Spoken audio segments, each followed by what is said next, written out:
महाराज, गरीबी सबसे बड़ा अभिशाप है। गरीबी से बड़ा कोई अभिशाप नहीं है। मैं व्यास पीठ से प्रार्थना करता हूं, गोविंद, किसी को कुछ बनाना या मत बनाना, पर किसी को गरीब मत बनाना। और आज भी हमारे भारत देश में हजारों लोग भूखे सोते हैं। आज भी बेचारे भूखे सोते हैं। हमारे देश में आज भी भूखे सोते हैं। श्रीमान, हमारा निजी अनुभव है, हम किसी की बात नहीं कहते, हमारा निजी अनुभव है कि जब 2 रुपया ना हो ना तो कोई पूछता नहीं है, और कोई उधार नहीं देता। इसलिए नहीं देता क्योंकि ये चुका नहीं पाएगा। बड़े लोगों को ही उधारी मिलती है, गरीबों का तो सिर्फ परमात्मा होता है।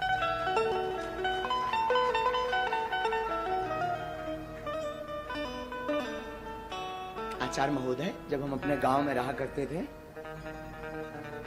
तो हम अपने गांव में भीख मांगते थे। 8 साल तक हमने भीख मांगी। और एक बार की घटना बहुत झंझोर थी, चूंकि पर वो रह नहीं पाते हम उसे कहे बिना। बचपन में हमारी अवस्था जब 9 साल की थी तो हमें वृंदावन जाना था पढ़ने के लिए। हमारे पिताजी कुछ करते नहीं थे, गांव के हम ब्राह्मण थे, तो भीख मांग करके हम अपना जीवन चलाते थे पूरे परिवार का। और वृंदावन जाने के लिए हमारे पास उस वक्त 1000 रुपए किराया ना रहे।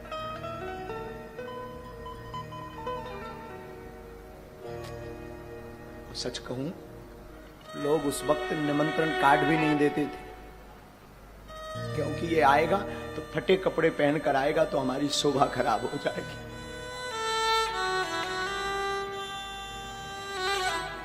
श्रीमान, 2000 रुपया किराया नहीं मिला था हमें वृंदावन जाने के लिए, क्योंकि लोग इसलिए नहीं देते थे क्योंकि ये चुका नहीं पाएंगे। हमारी माँ ने हमेशा इस दास को जीना सिखाया। माँ और हमारे गुरुदेव कहा करते थे, बेटा जगत साथ दे या ना दे, पर गोविंद के सहारे तुम डटे रहना, गोविंद सहारा जरूर देंगे। और आज हनुमान जी ने ऐसा हाथ पकड़ा, आज हनुमान जी ने ऐसा हाथ पकड़ा कि जो लोग कल किराया नहीं देते थे वही लोग आज टोकन लेने की लाइन में खड़े 6-6 महीना। और बड़ी बात, जिस वृंदावन में हमें कथा सीखने जाना था उसी वृंदावन में हनुमान जी ने बास दे दिया, आश्रम बनवाना शुरू कर दिया। मैं व्यासपीठ से प्रार्थना करूं, तुम बड़े आदमी के घर पर जा पाना या मत जा पाना, पर जिसका कोई ना हो, अगर उसके घर पर दिवाली हो, महोत्सव हो, शादी हो, दुख हो, तो मेरी प्रार्थना है उसके घर तुम जरूर जाना। और आसपास उनकी सहायता जरूर करना जिनका कोई ना हो, क्योंकि बड़े आदमियों के तो हजारों रिश्ते होते हैं, 50 लोग सिंपैथी दिखाते हैं, भावनाएं अपनी प्रस्तुत करते हैं, पर गरीब के सामने ना कोई भावनाएं प्रस्तुत करता है ना भाव दिखाता है। गरीब के सामने तो सिर्फ गोविंद रहता है। पर तुम गोविंद बनने का नहीं सही, पर गोविंद का दास बनने का प्रयास करना, क्योंकि गरीबी बड़ी विचित्र होती। साधु जिसने देखी वही जानता है। जब तक फटे न पाऊं बीमारी का जाने, पीर पर आए। वो अंधेरी रातें, वो अकेलापन, वो लोगों की अवहेलनाएं, बड़े लोगों का लड़का अनार कर दे तो वो बड़े हैं, छोटों का कर दे तो अपराध है, छोटों का करे तो अपराध है।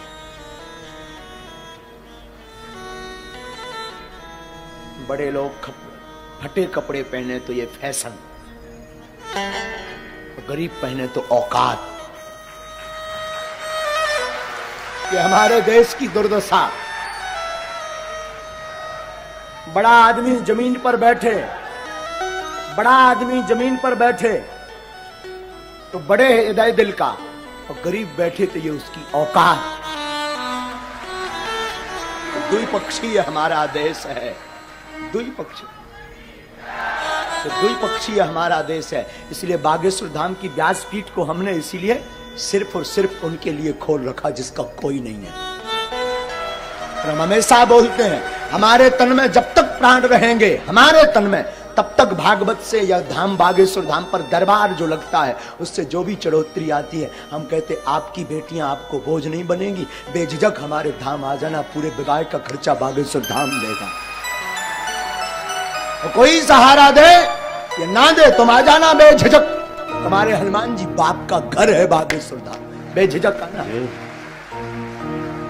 हमारी लोगों को भले ही बुरा लगता हमारा स्वभाव, कई लोगों को, इसलिए चाहे बड़ा आवे चाहे छोटा, लोगों को लगता हो, भगवान जाने, कई लोग बुरा भी मानते, चाहे बड़ा आवे चाहे छोटा, हमारी नजर में सब हनुमान जी के भगत हैं। हमें ना बड़ा है ना छोटा, क्योंकि ना दक्षिणा लेते हैं तो हमारे लिए ना कोई बड़ा है। जिसे दक्षिणा चाहिए हो, जिसे यश चाहिए हो, जिसे पद चाहिए हो, उसके लिए बड़ा छोटा। हमें तो एक ही पद चाहिए, एक ही दक्षिणा चाहिए, एक ही नाम चाहिए, वो हनुमान नाम रूपी चाहिए। फिर क्या मतलब बड़ा या छोटा। इसलिए कथा भी हम हमेशा अपने हनुमान जी को सुनाते हैं और बोल देते तुम्हारी क्षमता हो तो बैठो, नहीं तो भग जाओ, नो वेलकम।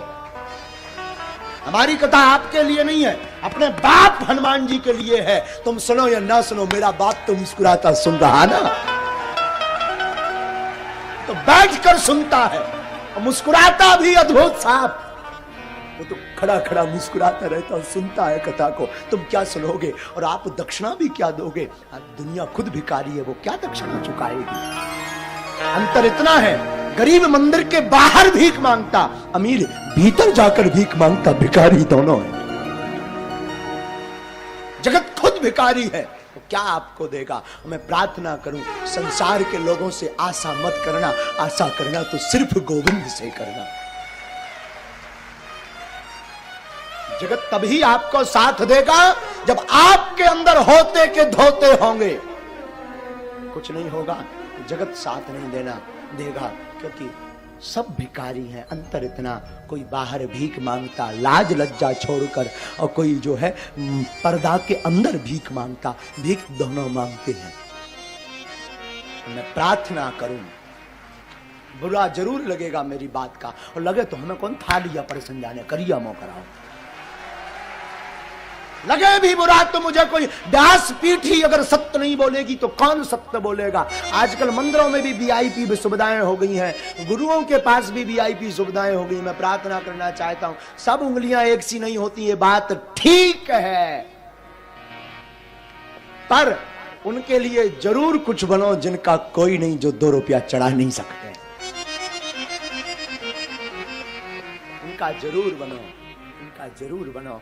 एक घड़ी बड़े आदमी का, प्रतिष्ठित आदमी का आप निमता छोड़ देना, उसको सहयोग देना छोड़ देना, उसके साथ खड़े होना छोड़ देना। पर मैं प्रार्थना करूं, I request all of you, उस गरीब का साथ देना मत छोड़ना जिसका कोई ना हो।